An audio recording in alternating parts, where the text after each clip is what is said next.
ధనుస్సు రాశి. ఈ ధనుస్సు రాశి వారికి ఆగస్టు నెల 2024 సంవత్సరానికి గాను ప్రొఫెసర్ డాక్టర్ ముల్లపూడి సత్యనారాయణమూర్తి నేను మాస రాశి ఫలితాలు చెప్తున్నాను. ఈ ధనుస్సు రాశి వారికి మనకి ఇవన్నీ కూడా ఎక్కడ ఉన్నాయి గ్రహ స్థితిగతులు అంటే, గురుడు మనకి వృషభ రాశిలో, రాహువు మీనరాశిలో, శని కుంభరాశిలో, కేతువు మరి ఈ యొక్క కన్యా రాశిలో ఉండడం జరిగింది. కుజుడు ఆగస్టు 26 తర్వాత మిథున రాశిలో, బుధుడు ఆగస్టు 22 తర్వాత కర్కాటక రాశిలో, రవి ఆగస్టు 16 తర్వాత సింహరాశిలో, శుక్రుడు ఆగస్టు 25 తర్వాత మనకి ఈ యొక్క కన్యా రాశిలో ఉండడం జరిగింది. దీని రీత్యా మనకి ధనుసు రాశి వారికి అందరికీ కూడా ఎలా ఉంటుందంటే, ఎకనామిక్ ఫ్రంట్లో వ్యాపారం, ఉద్యోగం ఈ విషయాల్లో బ్రహ్మాండంగా ఉంటుంది. మరి ఇంతకు ముందు కంటే కూడా ఎక్కువ బాగా సంపాదించారు. అప్పుడు మీద అంతా ఉండకపోయినా కొంచెం తగ్గినా పర్వాలేదు.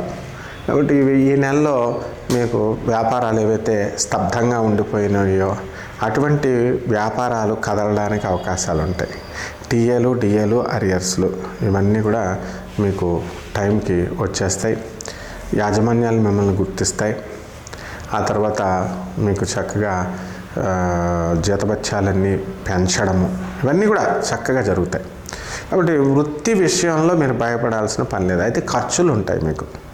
ఆ వడ్డీ అప్పులు తేవడం వల్ల వడ్డీలు కానీ, లేకపోతే ఇతర రాబడి తర్వాత వస్తుందని అప్పులు చేయడం కానీ ఇలాంటివన్నీ కూడా ఉంటాయి.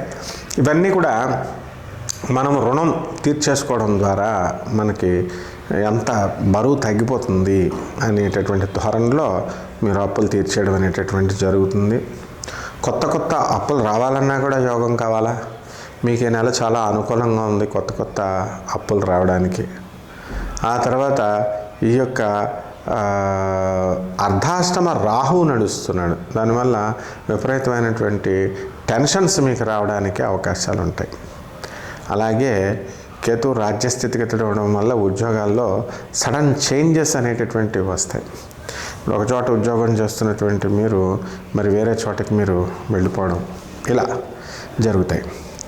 అలాగే ఈ యొక్క స్త్రీలు, ధనుసు రాశి మహిళలు ఉన్నారు, వాళ్ళంతా కూడా చాలా ఆనందంగా గడుపుతారు.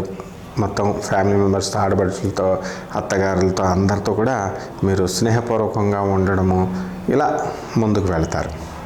ఆ తర్వాత మీకు ఈ ఇల్లు లేనటువంటి వాళ్ళు ఇల్లు కొంటారు, స్థలాలు లేనటువంటి వాళ్ళు స్థలాలు కొంటారు.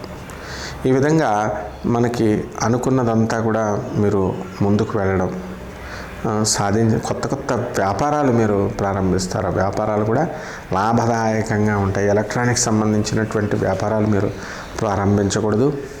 అలాగే ఈ యొక్క దాన్ని ఏమంటారు ఫిల్మ్ ఇండస్ట్రీకి సంబంధించినటువంటివి, మీడియా ఇలాంటి వ్యాపారాలు బాగుంటాయి. ఫోటో స్టూడియోలు, బిజినెస్లు ఇవన్నీ కూడా. కానీ ఈ సాఫ్ట్వేర్ కంపెనీలు కొత్తగా పెట్టాలనుకున్న వాళ్ళు మీరు పెట్టకూడదు. అలాగే ఇనుము సంబంధించినటువంటి వ్యాపారాలు బ్రహ్మాండంగా పెట్టచ్చు, ముందుకు దూసుకు వెళ్ళిపోతారు. మీ సోదరులు, మీ యొక్క అక్క చెల్లెళ్ళు వీళ్ళందరూ కూడా మంచి వృద్ధిలోకి వస్తారు. ఇక ఫారెన్ సంబంధమైనటువంటి వ్యవహారాలు ఏవైతే ఉన్నాయో అటువంటి వ్యవహారాలన్నీ కూడా మీకు సక్సెస్ రేట్ని పెంచుతాయి. భూములు కొంటారు. అలాగే మీ పేరు మీద ఉన్నటువంటి భూముల్ని ఎక్కువ రేట్లకి అమ్ముతారు. ఈ విధంగా బంధుమిత్రులతో విందు వినోద కార్యక్రమాల్లో పాల్గొంటారు. వేరే రాష్ట్రాలు, గోవాలకి అక్కడికి వెళ్ళి హాయిగా ఆనందంగా గడిపొస్తారు. మలేషియా, సింగపూర్ ఇలాంటి దేశాలన్నీ కూడా. అంటే ఈ నెలంతా కూడా మీరు జల్సాగా ఖర్చు పెట్టుకోవడానికి, జల్సాగా గడపడానికి ఈ ధనుసు రాశి వారికి అనుకూలంగా ఉంది. ఇక మిలిటరీలో ఉద్యోగాలు చేస్తున్నటువంటి వాళ్ళు దూర ప్రాంతాల్లో ఉంటారు. పాపం వాళ్ళకి లాంగ్ లీవులు దొరకవు. అటువంటి వాళ్ళకి లీవులు మీకు దొరుకుతాయన్నమాట. ఈ విధంగా ఈ యొక్క ధనుసు రాశి వారి జాతకం బాగుంది.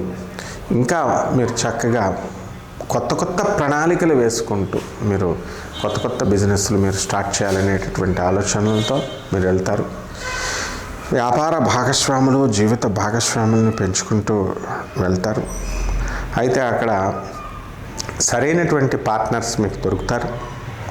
మరి వాళ్ళు పెట్టుబడులు పెట్టినప్పటికీ కూడా కొంచెం తర్వాత టెన్షన్స్ ఇవ్వడం అనేటటువంటిది చేస్తారు వాళ్ళు.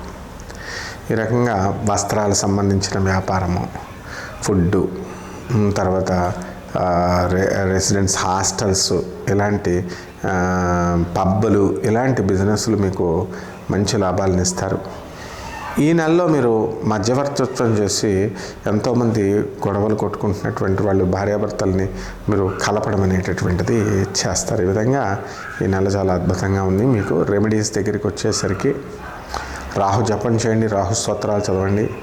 రాహుకి కిలోంపావు మినుముల్ని, ఆవు పేడ రంగు ఉన్నటువంటి వస్త్రాలను ఇచ్చి పేద బ్రాహ్మణులకి మీరు శనివారం నాడు ఉదయం 8 గంటలకి దానం చేయండి. ఆ విధంగా మీరు ఈ రాహుకి చిన్నమస్తాదేవి యొక్క హోమాలు మీరు ఇళ్ళలో చేసుకోవాలి. మీరు మంత్రం తీసుకోండి, చిన్నమస్తాదేవి మహామంత్రాన్ని మీరు కనుక జపించినట్లయితే మీకు ఈ కష్టాలన్నీ కూడా పోయి మంచి ఫలితాలు అనేటటువంటివి ఈ నెలలో రావడం జరుగుతుంది.